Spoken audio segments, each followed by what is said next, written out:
It's 2020 and I'm super excited. But can we just talk about 2019? Oh, yours was also completely crazy. I think I can sum up 2019 in 3 words. There's been some amazing highs and lows, with each experience more vivid than the last.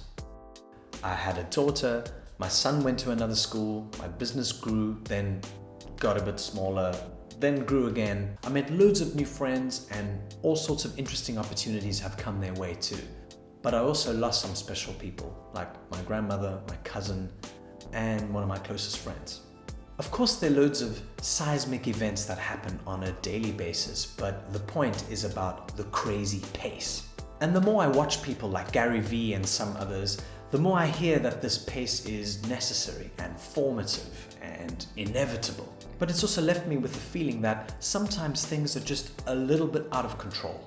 I mean, I have big goals, I want to succeed, but what's the cost that I'm going to be incurring along the way? Is it possible to learn from what's happened in the past so that you're smarter in how you shape the future? Will I ever get the chance to zoom out of this daily radius of chaos so that I can get some proper visibility about what's really going on around me? And how far ahead into the future can I realistically expect myself to plan? Maybe you've been wrestling with these questions too, and there are no easy answers. So instead of spending too much time going down the rabbit hole of the past, I've decided to put together these ground rules for 2020 and see how they help settle those pit of the stomach feelings. The first, be bold.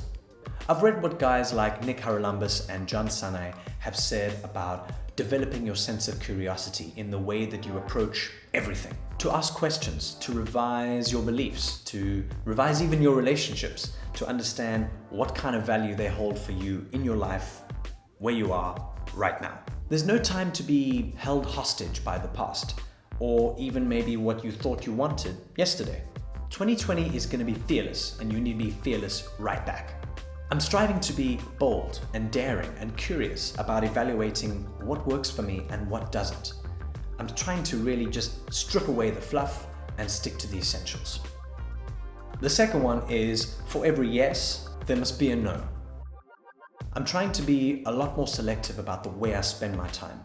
I work for myself, so my mental availability is precious. So every time I jump into a new project that comes my way, I have to balance that by turning something else down. This means leaving some room for what happens right now in the present moment. There's no way that you can be catching a glimpse of what's happening right in front of you if your plate's already 200% full. This is a big lesson for me. And the last one on the list is stop writing to-do lists. Just stop. I'm always looking for ways to improve or get motivated with the way that I manage things, and a to-do list or a weekly goals list can help. But ultimately, it just feels like more things to do. It can also inflate or skew the importance of certain things that just really aren't that critical. And my plate's already 200% full. And that's it. I'm really no expert in any of these, obviously, but from what I'm reading and feeling and thinking, it does feel like it's the right direction to be moving in. So hopefully that helped. Let me know which ones resonated with you, and cheers for now.